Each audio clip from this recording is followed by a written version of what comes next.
Chicken Cola உருண்டைக்கு எலும்பில்லாத chicken வந்து 1/2 kilo எடுத்திருக்கேன்.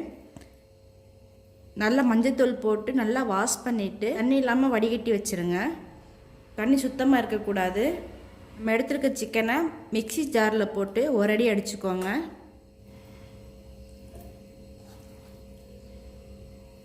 இதோ இந்த அளவுக்கு சிக்கன் நல்லா மிக்சியில் போட்டு அரைச்சாச்சு. மசாலா ரெடி பண்ணுறதுக்காக கொஞ்சமாக பொட்டுக்கடலை போட்டிருக்கேன். பொட்டுக்கடலையை ஒரு அடி அடிச்சுட்டு வந்துடலாம். இந்த அளவுக்கு நல்லா பொடி பண்ணிக்கோங்க. இது கூட மசாலா சேர்த்து அரைச்சிக்கிடணும். கொஞ்சமாக சோம்பு, கொஞ்சமாக பட்டை, 3 பச்சை மிளகாய் சேர்த்துருக்கேன். கொஞ்சமாக இஞ்சி, கொஞ்சமாக பூண்டு, கொஞ்சமாக தேங்காய் எடுத்து வச்சுருக்கேன். காரத்துக்கு தேவையான அளவு மிளகாய்த்தூள், தேவையான அளவு உப்பு சேர்த்துக்கோங்க. இப்போ நல்லா இதை அரைச்சிக்கிடணும். மசாலா வந்து நல்லாவே அரைச்சாச்சு. ரெடி பண்ணி வச்சுருக்கிற சிக்கனில் சேர்த்துக்கோங்க. இது கூடயே ஒரு முட்டை சேர்த்துக்கோங்க. ஒரு பெரிய வெங்காயத்தை ரொம்ப பொடிசாக கட் பண்ணி வச்சுருக்கேன். வெங்காயம் வந்து கம்மியாகவே சேர்த்துக்கோங்க. எதுக்காகனா உருண்டை பிடிக்க வராது, அதுக்காக தான். மல்லி இலையை பொடிசாக கட் பண்ணி வச்சுருக்கேன். இதையும் சேர்த்துக்கோங்க. இப்போ எல்லாமே சேர்த்து நல்லா மிக்ஸ் பண்ணிக்கோங்க.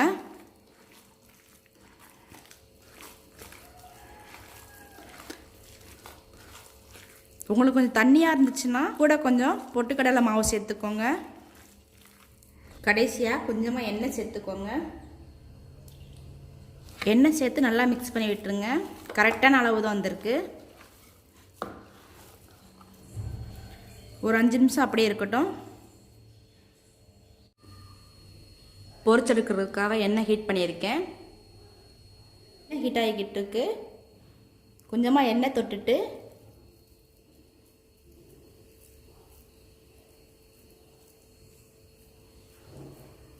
ரொம்ப பெரிய உருண்டை வேணாம், இந்த அளவுக்கு இருந்தால் போதும்.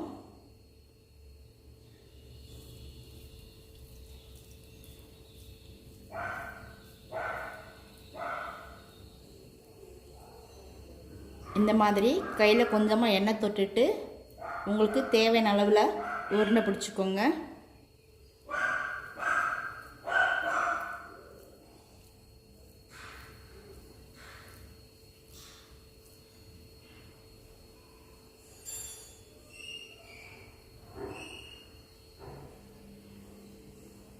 உருண்டை வந்து இந்த அளவுக்கு ரெடி பண்ணி வச்சுருக்கேன். இப்போ பிரெட் கம்ஸில் இந்த மாதிரி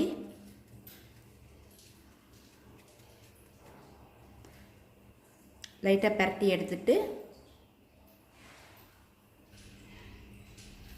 எண்ணெயில் போட்டுக்கோங்க. எண்ணெய் வந்து மிதமான சூட்டில் தான் இருக்கணும்.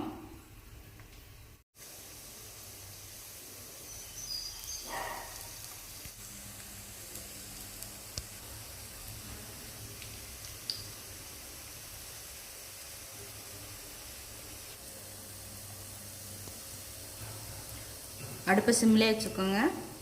ஒன் சைடு வேகவும் ஒன் சைடு திருப்பி விட்டுருங்க.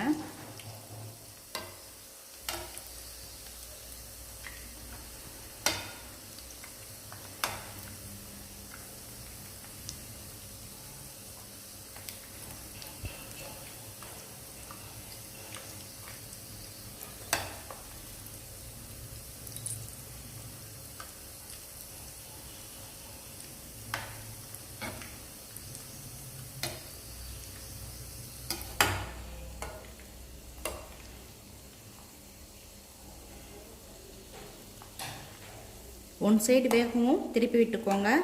திருப்பி விட்டு வேக விட்டுக்கோங்க. அடுப்பை வந்து சிம்மிலே வச்சுக்கோங்க. அப்போ தான் நல்லா உள் சைடு வரைக்கும் நல்லா வேகும். இல்லை வெளியிலே கருகி போன மாதிரி ஆயிரும்.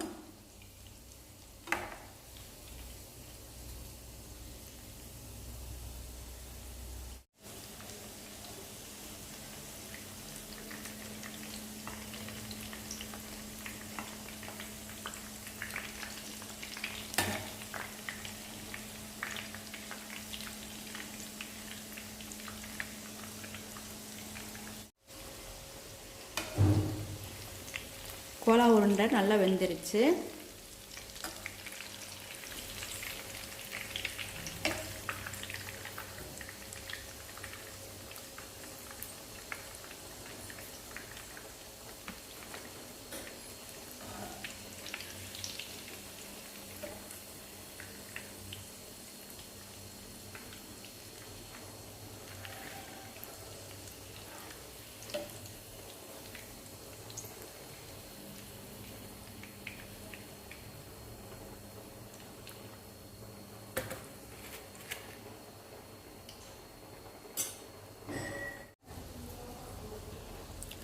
பிரெட் கம்ஸ் வந்து கண்டிப்பாக சேர்க்கணும்னு கிடையாது, உங்களுடைய சாய்ஸ் தான்.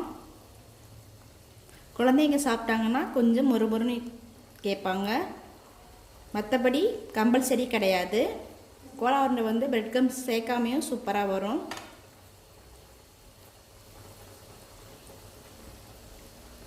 நல்லா வேகட்டும்.